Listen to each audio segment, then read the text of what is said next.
Dear church, let's talk God and government with Tim Wooldridge. Hello and welcome to the Dear Church podcast. As always, I'm your host, Chris McCurley. I'm joined by my friend, Tim Wooldridge. Tim is a former Arkansas state representative and senator, 16 years in the political realm, and is now on staff at Crowley's Ridge College in my hometown of Paragould, Arkansas. Also serves as an elder of the Union Central Church of Christ in Marmaduke, Arkansas. Tim, thank you so much for taking time out of your schedule to be with us. Chris, thank you. Good morning. I'm delighted to be with you. Yes, you have been a family friend for many years. You and my dad know each other well. I've known you for many years, and I wanted to get you on here because it's election season, and we've had a lot of different guests coming on the podcast to kind of, during this time, to center us and to remember who is on the throne, no matter who's in the White House. We're going to be okay. But it is a time of unrest and uncertainty and anxiety for a lot of people, including Christians. Election season seems to do that. Before we jump into all that, though, I'd like to ask you just to give us a summary of who you are and what you're doing now, what you've been doing, and tell us a little bit about yourself. Well, thank you, Chris. And again, good morning. I'm delighted to be with you. I've always held you in such high regard. I'm proud of you, and I'm proud of the wonderful work that you're doing. I saw your dad recently and told him as much. I grew up here in Paragould, Arkansas. I married my high school sweetheart 43 years ago. We have 2 grown children and 5 grandchildren. And so I tell people of all the titles given to me, Poppy is my favorite. So we're proud of those grandchildren. Our son Jeremy is ironically recently been elected to the Arkansas House of Representatives. So Lisa and I are very proud of him. Our daughter Tiffany and her husband live in southeast Missouri. They're cotton farmers. They met at Crowley's Ridge College back about 18 years ago. And so God has been good to us and blessed us. I grew up here. I was actually on the Paragould City Council, and it's interesting. A lot of times, Chris, people ask me, how in the world did you get involved in politics? And I've always been one of those guys that I always was frustrated and had just very little tolerance or patience for those people that sat in the back of the room or the back of the bus and threw hand grenades over the wall and complained. I think there's enough talking about the flood. I think we need to talk about the boat. And so I just always wanted to be involved and try to find solutions. And so Lisa and I were married in the early 80s, 81. And so about 82 or 3, Chris, and you remember this because I first knocked on the door of your grandfather. But I remember I ran for the Paragould City Council. Just this young kid, was an admissions advisor at Crowley's Ridge College at that time. And I'll never forget, I was knocking on doors, going around through your granddad's neighborhood. And I knocked on this lady's door, and I stood there and I said, "I'm Tim Wooldridge, and I want to be your member of the Paragould City Council."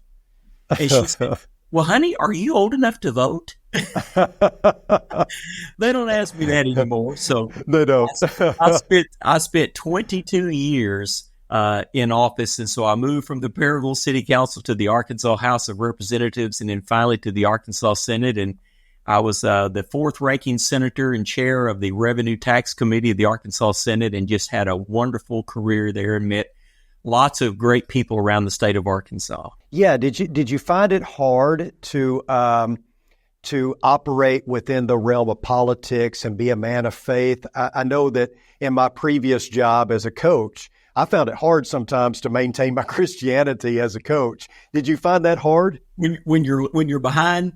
Yeah, exactly.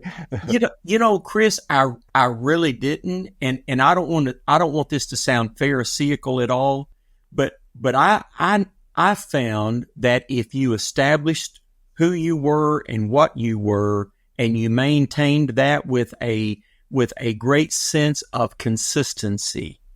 Yeah. And I've reminded our son, who now serves, the same thing. So let me just, as an instance, the gambling industry of Arkansas, I never had any problem with them. Yeah. Because they knew I was a no vote.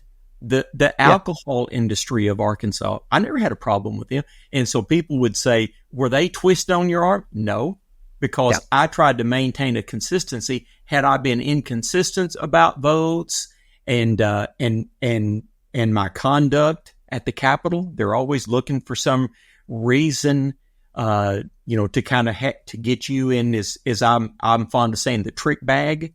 And if you maintain a consistency with that all the way through, that people knew where I was on all those kind of issues. That sounds like a Daniel mentality. Just be who you've always been, and you don't have to change for anything, and just be consistent. I like that. Absolutely. Absolutely. Yeah. So Tim, talk a little bit about, I hear men talk about, and women, when they go into like the police force, they go into that line of work because they want to make a difference in their community and they want to change their community. And then they get so disheartened because they realize there's this underbelly and you're arresting the same 5% of the population all the time. And you really find it hard to make a difference. Did you have that experience? Did you have this ideal when you went in and then you saw this underbelly and you're like, whoa, this is totally different than what I expected? Chris, it was 1991 and I was a brand new member of the Arkansas House. Bill Clinton was governor. We worked together for many years. I've had him at Crowley's Ridge College to speak. We were good friends back in the day. Our views now are diametrically opposed, but I remember, Chris, that first. It's funny. That's an insightful question, because I'll never forget. About 3 or 4 weeks in, we'd worked so hard to get elected, and I remember I called Lisa and I said, "I don't belong here." And she said, "What?" I said, "They don't think like we think. And sadly, they don't act like we try to act." And I said, "I think I'm going to serve out this first term and I'm coming home." I said, it's awful. Yeah. And she said, "Well, what are we going to do? All of our friends and neighbors and people helped you and all that." And I said, I was discouraged. I was 30 years old. I was among the youngest at that time ever. There are a few more now with term limits, that are younger, but then that was kind of rare. A 30-year-old be elected to the Arkansas House. I tell people, right, I went in and served with people who had been there longer than I'd been born at that time. It was an old body. I mean, an established body is what I guess. Right. An established body. And somehow or another, Chris, during that session, I got to thinking, if we don't have, as Christians, a seat at the table, we're going to be on the menu. Yeah, I like that. And I remember, and through the years, and it's almost not frustrated me, but as I've traveled, I spent 15 years as vice president of Crowley's Ridge College and traveled across the Brotherhood and spoke in churches and stuff. And then I've been away from Crowley's Ridge for 24 years. I was president of the Association of Public Universities and vice president of a medical center and other things. And then recently, in kind of semi-retirement, I've come back and I'm loving it. But in any case, I remember I would visit with people and they'd say, I don't think that a Christian should be involved in politics. There used to be some of that, more of that in our brotherhood.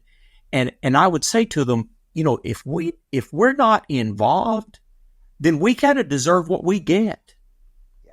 And so somehow or another, I established as a 30-year-old young man, if I can make just incremental little changes on behalf of the kingdom, then maybe, and people might say, I justified that service, but I thought if I can just do small things, like I remember, Chris, introducing legislation before I left the House of Representatives about, I like you and others, I got to reading about some of the wonderful statements from our founding fathers about their love for the Lord. And I remember the first Supreme Court Justice, John Jay, said, the United States is based on the principles of Jesus.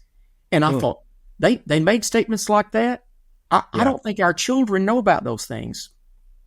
So I introduced legislation in the House to try to, and I, the old saying goes, you frame, he or she who frames the argument gets to win. Yeah. So I wanted to frame the argument as such that we need to do a better job of teaching our children the importance of history, things like the Mayflower Compact and things like that, and some of the writings of our founders. Yeah. And I'll never forget a very liberal member of the Arkansas House. She said, I know you're a person of deep faith. What are you trying to pull here? And I said, I did my best going reply. What do you mean? Yeah. She said, there's something behind this. I said, don't you think that our children need to know history? Yeah. Well, yeah, yes. So I started early on trying to make incremental little steps that I hope have been a blessing. Yeah, and that's really why I wanted to have you on here, because we've had different perspectives, and there's a lot of different perspectives out there. You know, David Lipscomb was one that believed that the Christians should just be absent from politics and the political arena. And then you have others that, you know, will shame you into voting and present it almost like it's a sin if you don't vote, right? And then you have where I kind of land, which is, hey, be involved. You know, I mean, that's fine. Just, you know, don't shame others whose conscience does not allow them to be involved like you are and that kind of thing. But I wanted to have you on because you come from a perspective where you're an elder, you've been a Christian for a very long time, and you have this mentality that, like you said, if we don't get involved, then who will get involved? And you know, we can't complain if we're not involved. I think it's absolutely a gift to have Christians in the political arena and having an influence, a seat at the table. What would you say to anyone who is a Christian who is, you know, just tired of the political process and just worn out by it, and, you know, someone who's just very almost, you know, cynical? Like, I tend to, my dad and I have these conversations a lot, and I said, Dad, it's almost like professional wrestling now. I mean, we know it's fake, but we just buy in anyway, and we don't care. You know, what would you say to the person who's just really disenchanted with all of it? Well, first of all, it's ironic that you mentioned David Lipscomb, the man. I spoke in Cersei last night, and I literally used that example of what David Lipscomb, the man, not the university that we love, but the man, and what he said to someone. So it's ironic that you used that. So that's when you said David Lipscomb himself said, and I quoted that last night. I think there needs to be a balance. The day, I just love to hear myself tell this, Chris, the day I left the Senate, they were kind and honored me from my service. And I went down to the floor and I said, you know, there are two things I've always wanted to introduce that I never had the opportunity. And you can tell they were like, well, you've been here all these years and you're chair of revenue tax and all that. What in the world did you want to introduce that you never introduced? I said, there were two laws I've always wanted to pass. Number one, I wanted to require every teenager to work at least 1 year in retail. Yeah. And I said, Lisa and I did that with our children. When they turned 16, our son worked at Gasway Lumber in Paragould, and our daughter worked at Goody's. And I'll never forget, I was on the floor of the Senate when Tiffany, they both have master's degrees now. And I'll never forget, I was on the floor of the Senate one day when Tiffany called. She said, Daddy, my year in retail is up. May I go to the school of the 21st century because I'm going to go into education? I said, yes, you may. So I said, you know, there's something about teaching children that the customer is right, to be kind and gracious, and don't take my order while you're smacking on gum. But so exactly.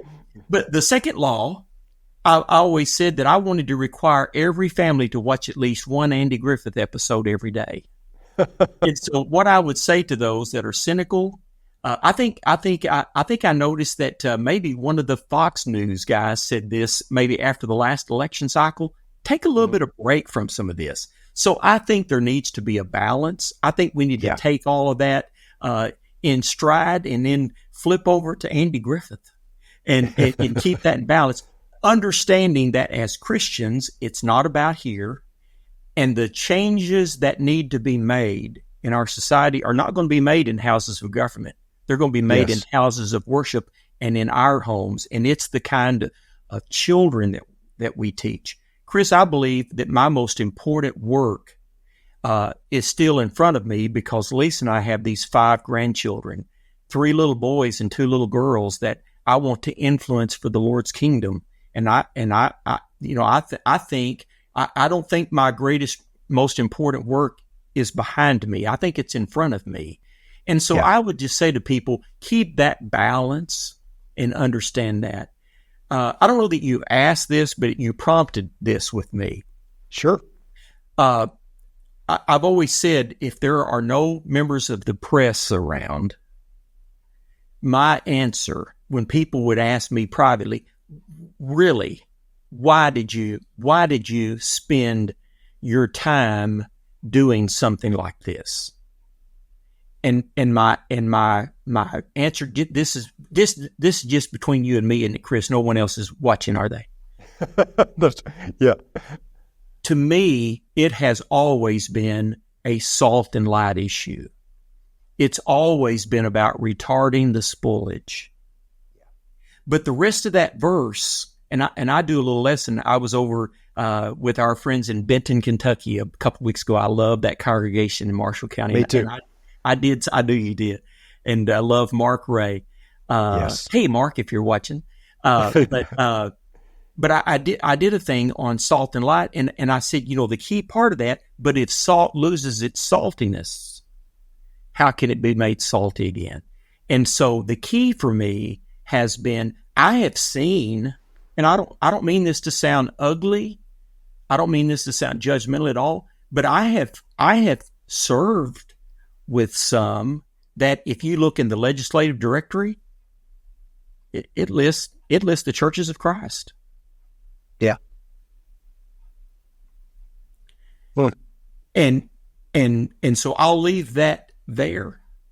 Yeah. But if that's not the underlying motive for everything that we're doing, for those that are watching that are bankers, for those that are watching that are CEOs of companies, if not everything that you're doing is about the significance of what you do toward God as being salt in a rotten world, that's what Jesus said that it was.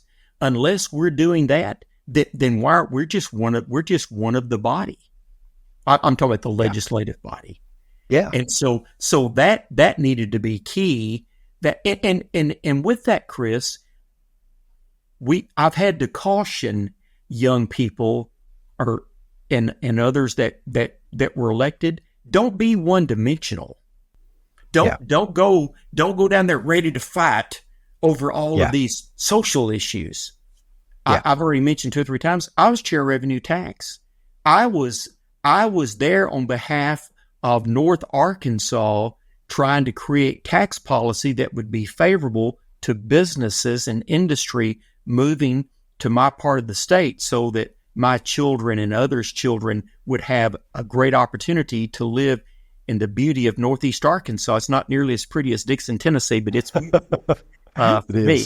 Crowley's Ridge and the beautiful Crowley's Ridge that runs through here. But it was about tax policy. It was about trying to create good roads. It was about all those other things.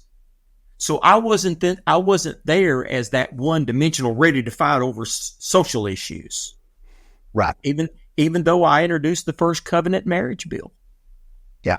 I introduced legislation to prohibit the sale of alcoholic beverages where gasoline is sold. Well, I did those things, but I interspersed those among tremendous amount of legislation with regard to more favorable tax policy. That was kind of my area. And so I see some become elected and they become one-dimensional. They sit there on their phone during tax policy discussion or economic development or higher education or human services thing, and then when there's something comes up about gambling, then they're ready to fight. Well, you don't have much credibility if that is your only deal. And so I always tell my son, keep your powder dry and you be an effective legislator. Don't demagogue every issue. Don't be one-dimensional. But the second part of that issue is being what Jesus himself said he was, and that's the light of the world. Yeah. So if I'm going to be there, I want to live in such a way that it was most flattering to me when a member would pull me out and say, I'm having trouble at home. Would you just, let's step around here behind one of these marble columns and would you pray with me? Yeah. That always meant a lot to me, that they would hold me in high enough regard for something like that. And so, I use the expression that a lot of times people become secret disciples. They do their church thing on Sunday and Wednesday and things like that, and then they go out in life, and we never see that. So we can't be identical to the world and lose our saltiness, but we can't be isolated from the world. True. And I think that is a key facet. Absolutely. The only political experience I have is being on the school board in Abilene, and did that for 7 years. School board, you get to go straight to heaven. Oh, I tell you, it was an adventure for sure. Oh, but one of the things that I learned is don't come in with an agenda, and don't run on an agenda except for that agenda being I want to just make a difference as much as I can where I can. But if you see it in that, you see it in ministry, you see it as an elder. I'm sure those folks who want to be in the eldership or want to be in any sort of position like that where there's quote unquote authority, if they come in with an agenda, it never seems to go well for them and everyone else. But if you come in with a humble attitude to say, I want to make a difference where I can. I want to, whether it's government or ministry or whatever, I want to help people. I want to serve people and make a difference. So I really, really think that is a key and something that I've noticed. Talk about how being in politics for so long has helped, or I guess in some cases hurt, but I would assume has helped you as a shepherd in the Lord's church. Well, thank you. And let me say this before I move forward. Buell Smith was a member of the board of Crowley's Ridge College back in the 70s and 80s, and he owned a couple of Ford dealerships up in North Arkansas. And I'll never forget when I first decided to run, his daughter is in Searcy at Harding, and I got to see her last night, and I remind her of this story. I went to see Brother Buell, and he was just a kind, wonderful man. And I said, Brother Buell, I'm thinking about running for the Arkansas House of Representatives. What do you think? And he thought about it a moment or two, and he said, son, he said, make sure that your purposes are always honorable and genuine. And he said, approach everything that you do with an honorable purpose. So to your point, those that have agendas when they start, they're destined to, back to my point, maybe about being one-dimensional. Those on the school board that want to get their daughter a job or fire that principal that disciplined their son or whatever. So God bless you for that. I think that it's been good because it's given me I don't want to say a broader world view, but I've been in lots of discussion about things, and I've had to remind our son of this. I said, Jeremy, when you're in the heat of debate with people that have differing opinions, don't let that be personal. Take that issue and try to look at the merits of that issue with a thoughtful, prayerful, measured approach, and don't get emotionally charged with that issue. And unfortunately, I see that a lot in church, and I'll see someone that you may have a differing thought in Bible class, and after Bible class, are you upset with me? What do you mean? Well, you differed with my point. No, just a different perspective. And well, I didn't know if you were upset. Well, no.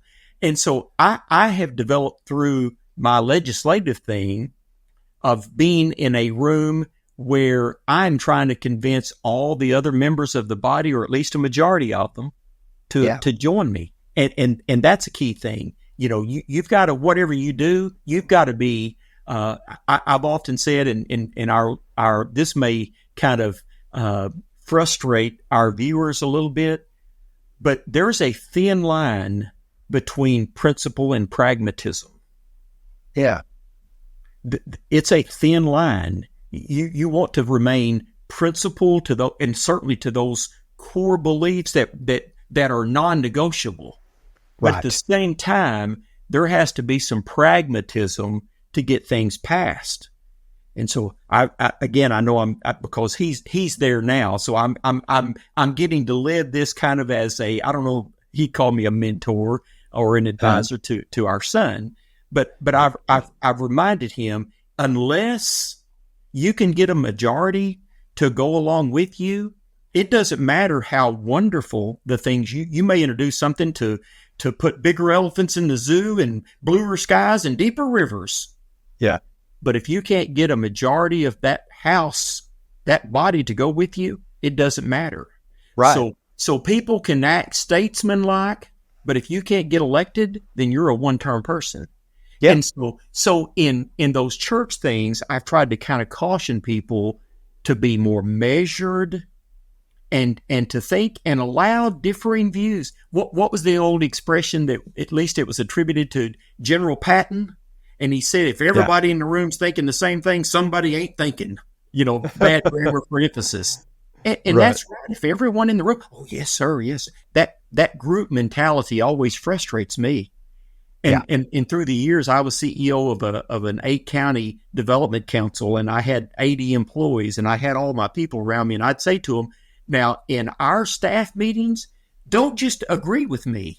Don't let me, kind of like Happy Gilmore, don't let me do something stupid.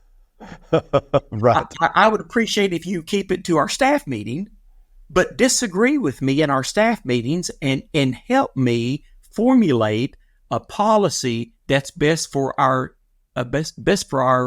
organization. And so I think that's something that I would caution in our church meetings is let's have differing. Diversity is great. Let's have different opinions with ultimately the idea that we want to advance the kingdom and find those that are lost and make them not lost anymore. Yeah, this shouldn't be an echo chamber, right? Right. We don't. Let's talk about things. Yeah, Tim, this has been so great. Thank you so much for taking time to be with us today, and I know that it's been beneficial for all those listening and viewing. And I want to let our viewers know that if they have a question about today's episode, they can email me at chris.mccurley@rippleoflight.com. And if you have a specific question about today's episode, we'll forward it along to Mr. Wooldridge, and I'm sure that he would be more than willing to answer any question you might have. Tim, again, thank you so much. I appreciate it. Chris, thank you. God bless and Godspeed, brother. Absolutely. Same to you and same to all of you. Thank you for tuning in. Until next time, may the Lord bless you and keep you. Sincerely, Chris. God has blessed me with a life of missionary service that has taken me from gang members in the large cities of the United States to the deepest jungles of Central Africa. Along the way, He's blessed me with the wisdom of many evangelists who have verbalized their faith so that others may know Jesus. In our series, we're going to be exploring the mission of God. Join us as we explore the mission of God. The first abortion that I took part in, if at any moment I would have said no, it wouldn't have happened.